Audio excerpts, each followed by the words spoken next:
আল্লাহ আমাদেরকে ভালোবাসেন 100%, তার মধ্যে 1% খালি দিছে মায়ের কাছে। 1% কার কাছে? মায়ের কাছে দিছে। বাকি 99% আছে আল্লাহর কাছে। বাকি 99% আছে আল্লাহর কাছে। ওই যে 1% ওইটা দিছে জাস্ট মায়েরে। তাই আপনাকে কত ভালোবাসে আপনার মা। একটু চোখের আড়াল হলে কি অনেক কষ্ট পায় না? কোনো ভুল করলে যদি জড়ায় ধরেন মায়ের, যে মা আমারে ক্ষমা করে দেওয়া, আমার ভুল হয়েছে, কি ক্ষমা করে দেবে না? 2টা দিন হয়তো বা একটু মন খারাপ করে থাকবে, বাট লাস্টে ক্ষমা করে দেবে।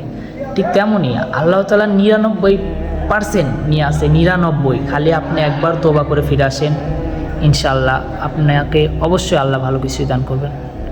আপনি একদিন মারা যাবেন, এটা তো সত্য। মরবেন না? কুল্লু নাফসি যায়কাতুল মাউত।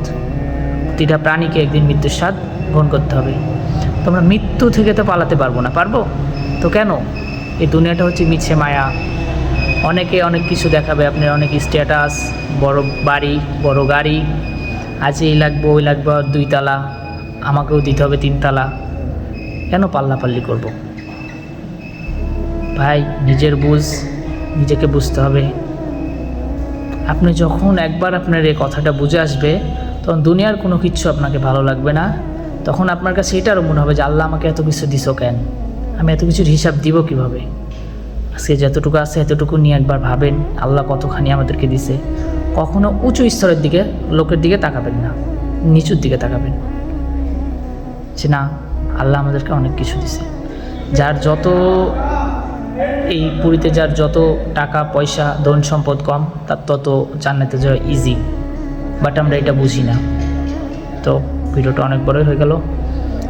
তো ভিডিওটা একটা শেয়ার করে দিও, তোমরা জানলে আর 10টা মানুষকে জানার সুযোগ করে দিও। তো যদি ভালো লাগে অবশ্যই লাইক করে দেবেন, একটু ফলো করে দিতে পারো, আর ভিডিওটা শেয়ার করে দেবেন। যতগুলো মানুষ দেখবেন আশা করি আপনিও সওয়াব পাবেন পার্সেন্ট হিসাবে। আসসালামু আলাইকুম ওয়া রাহমাতুল্লাহি ওয়া বারাকাতুহু।